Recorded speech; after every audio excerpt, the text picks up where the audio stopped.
Nous lisons aujourd'hui, premier épître de Jean, chapitre 2, verset 1. Mes petits enfants, je vous écris ces choses afin que vous ne péchiez point. Et si quelqu'un a péché, nous avons un avocat auprès du Père, Jésus-Christ, le juste. Il est lui-même une victime expiatoire pour nos péchés, et non seulement pour les nôtres, mais aussi pour tous ceux du monde entier. Je vais m'arrêter là, et nous allons nous concentrer aujourd'hui sur le premier verset. Mes petits enfants, je vous écris ces choses afin que vous ne péchiez point. Et si quelqu'un a péché, nous avons un avocat auprès du Père, Jésus-Christ, le juste. Tout d'abord, quand il écrit, Jean, quand il dit mes petits enfants, le terme ici, technion, est un diminutif d'un terme qui veut dire enfant. Et en grec, c'est un terme qui désigne soit un petit enfant naturel, un bébé ou un jeune enfant, ou alors c'est un terme d'affection parlant à une personne plus jeune, duquel on a été un peu, quelque part, le formateur, le maître, voilà, qui l'a enseigné. Donc c'est très affectueux, en fait, dans ce que dit Jean. Je vous écris ces choses. Quelles choses ? Le terme grec, taouta, est un pluriel neutre qui désigne celles-ci, ces choses-là, celles qui sont en direct par rapport à ce que je dis. Donc celles qui sont en direct, c'est ce qu'il a dit juste avant, ce que nous avons vu la dernière fois, à savoir, dans le premier chapitre, des versets 5 à 10, où il répète 3 fois « si nous disons que ». Au verset 6, « si nous disons que nous sommes en communion avec lui et que nous marchions dans les ténèbres, nous mentons et nous ne pratiquons pas la vérité ». Verset 8, « si nous disons que nous n'avons pas de péché, nous nous séduisons nous-mêmes et la vérité n'est point en nous ». Et au verset 10, enfin, « si nous disons que nous n'avons pas péché, nous le faisons menteur et sa parole n'est point en nous ». En fait, dans sa tournure de phrase, il insiste sur une sorte de basculement. Au début, si nous disons que, ça sous-entend que ce n'est pas forcément vrai. Donc c'est comme s'il disait, si nous disons que, plein de choses, et maintenant voici la réalité. Voici quelque chose de tangible, quelque chose de profond, de vrai, de fondamental.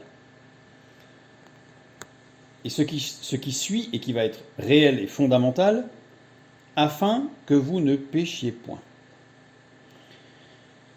Le verbe pécher ici, amartano en grec, qui veut dire, donc c'est un terme qui existe bien avant le christianisme et qui n'était pas traduit évidemment avant par péché, mais qui était traduit par dévier, donc si quelqu'un a dévié.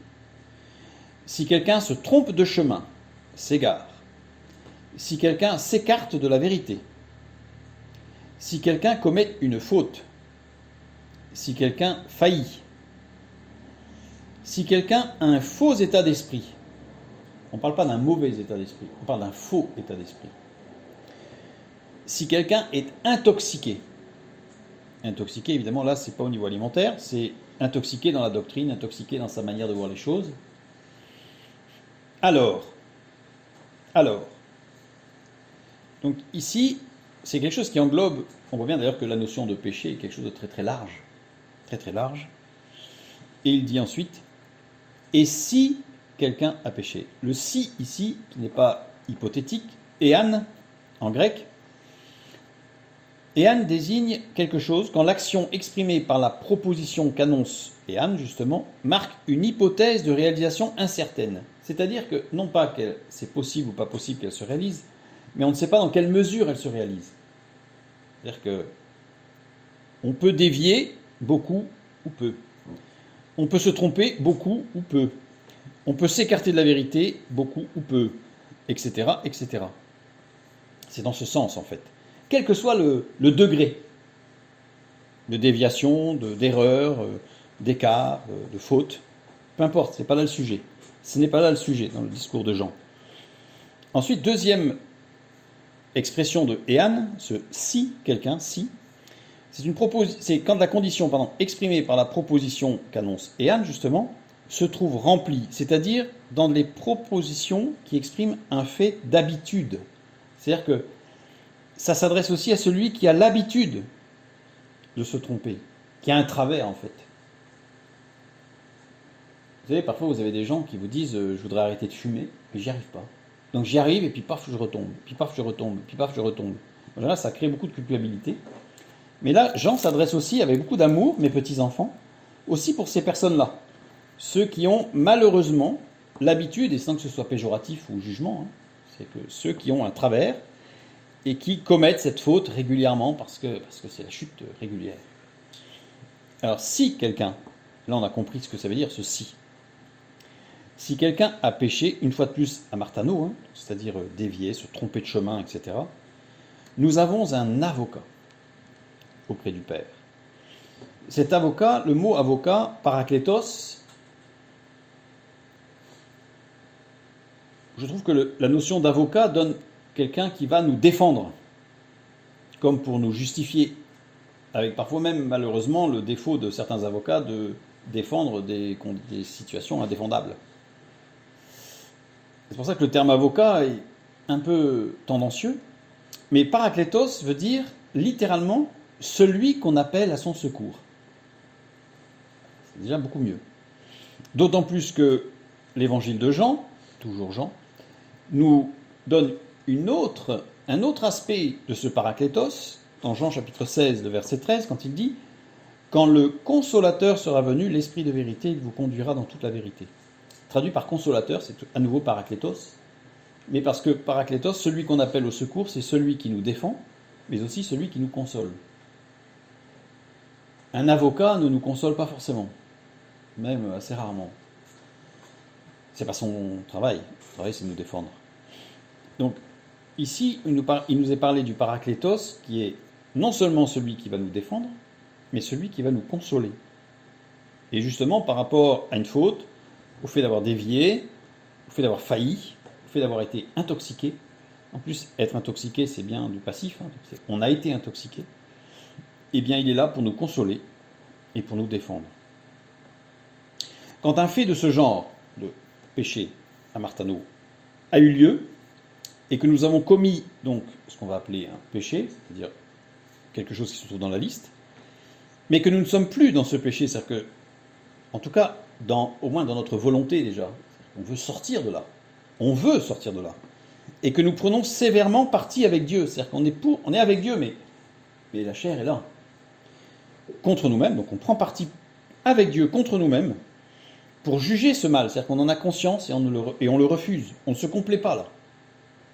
Nous avons un accès à Jésus-Christ, le juste. Pourquoi Jésus-Christ ? Parce que dans le Nouveau Testament, il y a toujours un jeu de mots entre Jésus-Christ et Jésus-Christ. Là, c'est Jésus-Christ. Pourquoi ? Parce que Jésus, on le voit dans Hébreux chapitre 4, les versets 15 et 16, « Car nous n'avons pas un souverain sacrificateur qui ne puisse compatir à nos faiblesses. Au contraire, il a été tenté comme nous en toutes choses, sans commettre de péché. Approchons-nous donc avec assurance du trône de la grâce, afin d'obtenir miséricorde et de trouver grâce pour être secourus dans nos besoins. » Quel meilleur consolateur on peut avoir que celui qui comprend exactement notre situation parce qu'il l'a vécu. Évidemment, il y a des gens qui vous consolent, et fort heureusement, sans avoir vécu la même situation. Mais celui qui va consoler, c'est celui qui va avoir de l'empathie et qui va se mettre à la place d'eux. Jésus, lui, il a vécu. C'est pour ça Jésus, homme, l'incarnation. Mais il n'y a pas que Jésus, l'homme, qui comprend. Il y a aussi le Christ. Luc chapitre 2, verset 11. C'est qu'aujourd'hui, dans la ville de David, il vous est né un sauveur qui est le Christ, le Seigneur. Le sauveur, c'est pas Jésus-Christ, c'est Christ, le Fils de Dieu. Et le mot sauveur ici, sauter, on a l'habitude évidemment de voir que ce terme sauveur, qui sauve des péchés, mais sauveur, ça veut dire littéralement celui qui sauve, celui qui protège, celui qui libère, celui qui délivre d'un malheur ou d'un fléau. Un fléau, c'est quelque chose qui se répète, qui traîne, qui dure. Et le Christ est venu là pour nous sauver, nous protéger, nous libérer, nous délivrer. Le juste. Pourquoi le juste ? Pourquoi dire que Jésus-Christ est le juste ? Le juste, dikaios en grec, celui qui suit le chemin pour atteindre un état approuvé par Dieu. Il nous montre la voie. Celui dont les pensées, les paroles, les actions sont entièrement conformes à la volonté de Dieu, qui n'ont pas besoin de modifier leur cœur ou leur vie. Il est notre modèle. Une fois de plus, qu'est-ce qu'il y a de plus chaud au cœur que quelqu'un qui vous console, qui vous comprend, parce qu'il a vécu quelque chose de similaire, si ce n'est la même chose, mais qui, lui, s'en est sorti. Parce que quelqu'un qui vous console, qui est dans une situation pire parce qu'il ne s'en sort pas, c'est pas très motivant. Alors que là, nous avons Jésus-Christ, parce que lui, justement, il a vécu tout ce qu'on va vivre, mais il en est sorti vainqueur. Et il nous aide, puisqu'il est le Paraklétos. Il peut nous envoyer le Paraklétos. Donc c'est Dieu dans son entièreté qui nous amène à ce salut, à cette protection, à cette libération, à cette délivrance. Et je finirai par le verset 5 du premier chapitre de la deuxième épître aux Corinthiens. Car, de même que les souffrances de Christ abondent en nous, de même notre consolation abonde en Christ. Et cette consolation, c'est cet amour qu'il manifeste dans la puissance pour nous libérer. Et à partir du moment où nous sommes dans cette dynamique d'insatisfaction de l'état dans lequel on est, qui peut être intoxiqué, je répète, qui peut être une déviation, qui peut être le fait de s'être trompé de chemin, de s'être égaré par rapport aux voies de Dieu, eh bien on a cette consolation qui ne nous juge pas. Parce qu'en tant que consolateur, il est là pour nous amener à sortir, à être délivrés de ce travers.